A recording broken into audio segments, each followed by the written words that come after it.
இன்றைக்கு பொது காலத்தின் 9ஆம் வாரம் ஜூன் மாதம் 8ஆம் தேதி சனிக்கிழமை. இன்று புனித கன்னிமரியாளின் மாசற்ற இதயத்தின் பெருவிழா. இன்று தேவன் நமக்கு தரும் ஜீவ நீர் ஊற்றான இறை வார்த்தைகள் 2 தீமோத்தேயுவுக்கு எழுதிய நிருபத்திலிருந்து வாசகம். இயல் 4 இறை வார்த்தைகள் 1-8 முடி.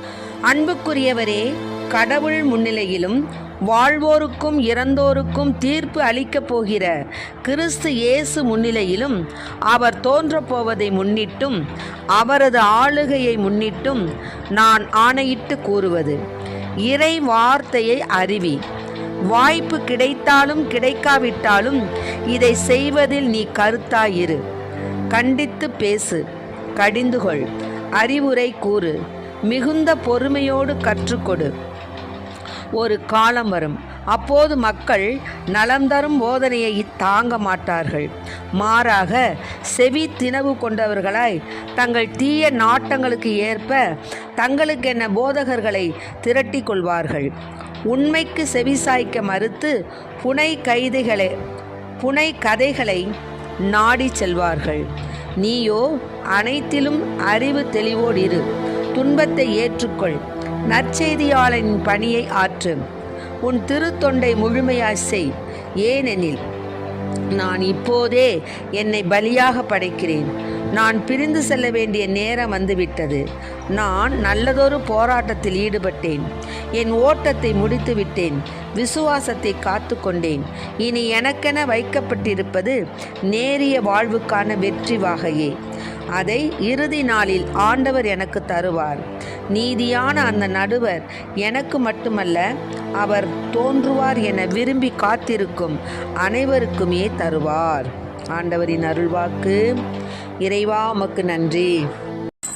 அலைக்கடல் ஒளிர் மீனே, செல்வ ஆண்டவர் தாயாரே, செல்வ ஆண்டவர் தாயாரே, நீலை பெயரா கண்ணி மோட்ச நெறி கதவே வாழி, நீலை பெயரா கண்ணி மோட்ச நெறி கதவே வாழி. வானவன் கப்ரியேலின் தூய மங்கள மொழியேற்பாய், தூய மங்கள மொழியேற்பாய். ஞான சமாதான வழி நான் நடந்திட தயை செய்வாம். ஞான சமாதான வழி நான் நடந்திட தயை செய்வான். பாவ விலங்கறுப்பாய், குருட பார்த்திட ஒளி கொடுப்பாய், குருட பார்த்திட ஒளி கொடுப்பாய். சாவுறும் தீமையெல்லாம் நீக்கி சகல நன்மை அளிப்பாய்.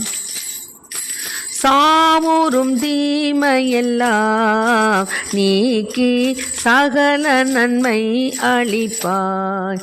அலைக்கடல் ஒளிர் மீனே, செல்வ ஆண்டவர் தாயாரே, செல்வ ஆண்டவர் தாயாரே, நீலை பெயரா கண்ணி மோட்ச நெறி கதவே வாழி, நீலை பெயரா கண்ணி மோட்ச நெறி கதவே வாழி.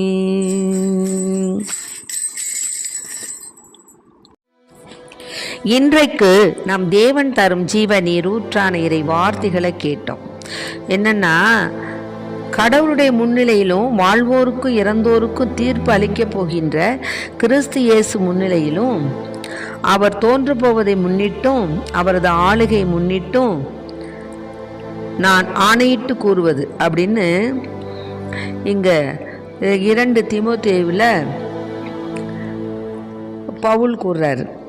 என்ன சொல்றாருன்னா, இறை வார்த்தையை அறிவி, வாய்ப்பு கிடைத்தாலும் கிடைக்காவிட்டாலும் இதை செய்வதில் நீ கருத்தாயிரு. கண்டித்து பேசு, கடிந்துகொள். அறிவுரை கூறு, மிகுந்த பொறுமையோடு கற்றுக்கொடு. ஒரு காலம் வரும், அப்போது மக்கள் நலம் தரும் போதனையை தாங்க மாட்டார்கள். மாறாக செவித்தினவு கொண்டவர்களாய் தங்கள் தீய நாட்டங்களுக்கு ஏற்ப தங்களுக்கென போதகர்களை திரட்டி கொள்வார்களாமே. இதில் என்ன ஒரு முக்கியமான வார்த்தை நம்ம கவனிக்கிறதுனா, நமக்கு வாய்ப்பு கிடைத்தாலும் கிடைக்காவிட்டாலும் நாம் என்ன செய்யணுமா, இறை வார்த்தை கூறுவதில் கருத்தாய் இருக்கணுமா, பொறுமையோடு நம்ம கற்றுக் கொடுக்கணுமா. அதே சமயம் கடிந்து கொண்டும் நம்ம எந்தெந்த இடத்துல கடிந்து கொள்ள வேண்டுமோ அந்தந்த இடத்துல நம்ம கடிந்து கொள்ள வேண்டும். நான் நல்லதொரு போராட்டத்தில் ஈடுபட்டேன், என் ஓட்டத்தை முடித்து விட்டேன், விசுவாசத்தை காத்து கொண்டேன், இனி எனக்கென வைக்கப்பட்டிருப்பது நேரிய வாழ்வுக்கான வெற்றி வாகையே அப்படின்னு நாமும் நினைத்து கொள்ள வேண்டும். விசுவாசத்தை காத்து கொள்ள வேண்டும். நேரிய வாழ்வுக்கான வெற்றி வாகை நாம் சூட வேண்டும். அதனால தான் அழைக்கப்பட்டவர்கள் பலர், ஆனால் தேர்ந்தெடுக்கப்பட்டவர்கள் சிலர். என்னை தேர்ந்தெடுக்கப்பட்டவனாக ஆசிர்வதிங்க ஆண்டவரே என்று நாம் சொல்ல வேண்டும். மத்திய 22:14 வசனம் என்னென்னா, அழைக்கப்பட்டவர்கள் பலர், ஆனால் தேர்ந்தெடுக்கப்பட்டவர்கள் சிலர். ஆக ஆண்டவரே, நீர் என்னை தேர்ந்தெடுத்ததற்காக நன்றி அப்படின்னு நம்ம சொல்லணும். மேலுமாக மத்திய 22:37 வார்த்தை, உன் முழு இதயத்தோடும் முழு உள்ளத்தோடும் முழு மனதோடும் உன் ஆண்டவராகிய கடவுளிடம் அன்பு செலுத்து. அப்போது இந்த ஆசீர்வாதம் நம்ம மனதிற்கும் உடலுக்கும் ஒரு மேன்மையை தரும். இறை வார்த்தையை நாம் அறிவிப்பதற்கு இது நமக்கு ஒரு உந்துகோலாக இருக்கும். மேலுமாக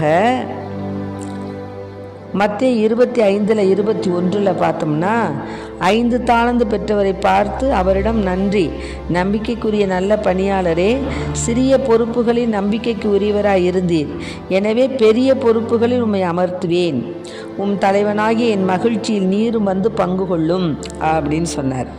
ஆக நாம் நமக்கு கொடுக்கப்பட்ட தாளந்தை இறைவனுக்காக பயன்படுத்தணும், பண்படுத்தணும். எப்படின்னு கேட்டிங்கன்னா, இப்போ சொல்கிறாங்க இல்லையா, இறை வார்த்தை அறிவி, வாய்ப்பு கிடைத்தாலும் கிடைக்காவிட்டாலும் இதை செய்வதில் நீ கருத்தாயிரு. ஆமாம். ஆக அன்பார்ந்த பிள்ளைகளை, நாம் வெளியிடங்களுக்கு போய் நம்ம அங்கே மக்களுக்கு சொல்வதில் தான் நம்ம இறைவார்த்தையை சொல்லணுங்கிறது அவசியம் இல்லை. முதல்ல நம்ம குடும்பத்தில் பிள்ளைகளின் மத்தியில் இறை வார்த்தையை நம்ம அறிவிக்கணும். இறை வார்த்தையை அறிவித்து அதன்படி நமது பிள்ளைகள் நடக்க, நமது பேர குழந்தைகள் நடக்க நாம் ஒரு எடுத்துக்காட்டாக இருக்கணும். ஆண்டவருடைய சட்டத்திட்டங்கள் நியமங்களை கடைபிடிப்பதில் நாம் கருத்தாக இருக்கணும். பிள்ளைகளை நம்ம கண்டித்து வளர்க்கணும். இப்போ பார்த்திங்கன்னா பயங்கரமான அந்த செல்லு மோகத்தில் இருக்குது பிள்ளைகள். ஒரு வீட்டுக்கு நான் போனேன். இப்போ பார்த்தோம்னா எல்லாருமே கையில் செல்லு வச்சுட்டு அவங்கவுங்க பார்த்துக்கிட்டு செல்லை பார்த்துக்கிட்டு இருக்காங்க. இந்த நிலை மாறாது. ஏன்னா செல்லுக்கு எல்லாரும் அடிக்ட் ஆகிட்டாங்க. ஆக இந்த நிலை மாறணும்னு நம்ம கடவுளிடத்தில் வேண்டிக்கினா நிச்சயம் மாறும். விசுவாசத்தினால் அதாவது இந்த மலையை பெயர்ந்து அடுத்த இடத்துக்கு போகணும்னு சொன்னால் அது போகும். அப்படிப்பட்ட விசுவாசம் உள்ள பிள்ளைகளாக நாம் வாழ வேண்டும். ஆக இறை வார்த்தையை நாம் கற்பிக்க வேண்டும். நமது பிள்ளைகளுக்கு கற்பிக்க வேண்டும், நமது பேர குழந்தைகளுக்கு கற்பிக்க வேண்டும், நமது ஞான பிள்ளைகளுக்கு கற்பிக்க வேண்டும். இன்னுமாக நம்ம அக்கம் பக்கம் உள்ளவங்க பிள்ளைங்களத்தில் இறை வார்த்தையை நம்ம கூறி பிள்ளைகளை நம்ம அவங்களுடைய வளர்ச்சிக்கு நாம் ஊன்றுகோலாக இருக்கணும், துணையாக இருக்கணும். சட்டத்திட்டங்கள் மேலுமாக ஆண்டவருக்கு ஏற்ற பிள்ளைகளாக ஊழியம் செய்வதில் நாம் கருத்தாக இருக்கணும். கடிந்து பேசணும். நம்ம பிள்ளைகளிடத்தில் கடிந்து பேசி நீ இப்படி தான் செய்யணும் அப்படின்னு சொல்லணும். பொறுமையோடு நம்ம எடுத்து சொல்லணும். ஆக எப்படி நம்ம பிள்ளைகளிடத்தில் எடுத்து சொல்லணுமோ அந்த மாதிரி நம்ம எடுத்து சொல்லணும். அதுக்கு முதல்ல நாம் முன்மாதிரியாக இருக்கணும். ஆகவே இன்னும் கருத்தாக நம்ம என்னென்னா, ஆண்டவருடைய உலகமெங்கும் சென்று படைப்பிற்கெல்லாம் நற்செய்தியை பறைசாற்றுங்கள், இந்த ஆசீர்வாதத்தை தந்ததற்கு நன்றி இயேசுவே. மார்க் எழுதிய நற்செய்தி 16:15, உலகமெங்கும் சென்று படைப்பிற்கெல்லாம் நற்செய்தியை பறைசாற்றுங்கள் என்று கூறப்பட்டுள்ளது. ஆக நாம் என்ன செய்யணும்? உலகமெங்கும் சென்று நம்மால் என்ற நற்செய்தியை பறைசாற்றுவதற்கு நம்ம தயாராக இருக்கணும். ஆமாம், ஆண்டவருடைய ஆவி என்மேல் உள்ளது, ஏனெனில் அவர் எனக்கு அருள் பொழிவு செய்துள்ளார் அப்படின்னு நம்ம நினச்சோம்னா, லூக்கா எழுதிய நற்செய்தி 4:18 வார்த்தை, ஆண்டவருடைய ஆவி என்மேல் உள்ளது, அதனால் அவர் எனக்கு அருள் பொழிவு செய்துள்ளார், ஆகவே நான் கடவுளுடைய வார்த்தையை எடுத்துரைப்பேன் அப்படின்னு நம்ம என்ன செய்யணும்? ஒரு உறுதி கொண்டவர்களாக இருக்கணும். மேலுமாக லூக்கா எழுதிய நற்செய்தி 11:28 வார்த்தை, இறை வார்த்தையை கேட்டு அதை கடைபிடிப்போர் இன்னும் அதிகம் பேறு பெற்றோர் அப்படின்னு இருக்குது. ஆக இறை வார்த்தையை நம்ம போதிப்பதை விட இறை வார்த்தையை கேட்டு நம்ம என்ன செய்யணும்? அதன்படி நாம் நடக்கணும். ஆக தேவனுடைய காரியத்தில் நாம் முதன்மையானவர்களாக இருக்க வேண்டும். நமக்கு கொடுக்கப்பட்ட தாளந்துகளை நாம் இறைவனுக்காக பயன்படுத்த வேண்டும். நமக்கு கொடுக்கப்பட்ட ஆவியானுடைய கொடைகளை நாம் அவித்து போடக்கூடாது, அதை மென்மேலுமாக பரப்புதல் வேண்டும். இன்னுமாக அந்த பரப்புதல் மூலம் எப்படின்னு கேட்டிங்கன்னா, இறை வார்த்தையை கூறுறதோடு இல்லாமல் நோயாளிகளை சந்தித்தல், சிறையில் இருப்பவர்களை சந்தித்தல், பசியால் இருப்பவர்களுக்கு நம் போதுமான உணவு தருதல், ஆடையின்றி இருப்பவர்களுக்கு ஆடை கொடுத்தல், இப்படியாக நம்ம செய்யும் பொழுது தேவன் சொல்வார், நான் தாகமாயிருந்தேன், நீ தண்ணீர் கொடுத்தாய், தண்ணி கொடுத்தாயா அப்படின்னு கேட்குறதுக்கு என்ன அவரா? ஏசப்பா தாகமாக நான் எனக்கு தண்ணி கொடுன்னு கேட்க போகிறாரு? அப்படி இல்லை. இறை மக்கள் தான் நம்மிடத்தில் அத்தகைய ஒரு சூழ்நிலை ஏற்படும் பொழுது நாம் அத்தகைய மக்களுக்கு உதவி செய்யும்போது நாம் இறைவனுக்கே உதவி செய்தவர்களாக ஆகிறோம். இறை செய்தியை, நற்செய்தியை நம்ம அங்கே போதிக்கிறோம் நம்ம செயலால். ஆக அவரிடம் நம்பிக்கை கொண்டு அவரை ஏற்றுக்கொண்ட ஒவ்வொருவருக்கும் அவர் கடவுளின் பிள்ளைகளாக உரிமையை தந்திருக்கிறார் ஏசப்பா. அதனால் நம்ம என்ன செய்யணும்? வாக்கு மனிதரானார், நம்மிடையே குடிகொண்டார், அவரது மாட்சியை நாம் கண்டோம், அவரது மாட்சியை நாங்கள் கண்டோம் அப்படிங்கின்ற அந்த ஆசீர்வாதமான எண்ணத்தோடு இயேசுவின் மீது பற்றுதல் கொண்டு அவருடைய வார்த்தைகளை நம்ம என்ன செய்யணும்? பேசணும். அதாவது யோவான் 3:34 கடவுளால் அனுப்பப்பெற்றவர் கடவுளின் வார்த்தைகளை பேசுகிறார், கடவுள் அவருக்கு தம் ஆவிக்குரிய கொடைகளை அளவின்றி கொடுக்கிறார். ஆகவே கடவுளால் அனுப்பப்பட்டவர் வார்த்தையை பேசும் பொழுது நாம் கடவுளின் வார்த்தையை நாம் கடவுளுக்காக, கடவுள் அவருக்கு ஆவிக்குரிய கொடைகளை அளவின்றி கொடுத்தது போல ஆண்டவருடைய வார்த்தைகளை நாம் பேசும்போது, அவருடைய நற்செய்தியை போதிக்கும் போது கடவுள் ஆவிக்குரிய கொடைகளை அளவின்றி நமக்கும் கொடுப்பார். ஆகவே அந்த ஆசீர்வாதத்தை கேட்டு ஆவியிலும் உண்மையிலும் தொழுகின்ற கிருபையை ஆண்டவர் நமக்கு தர வேண்டி அவரிடம் அன்றாடுவோம். ஆமேன்.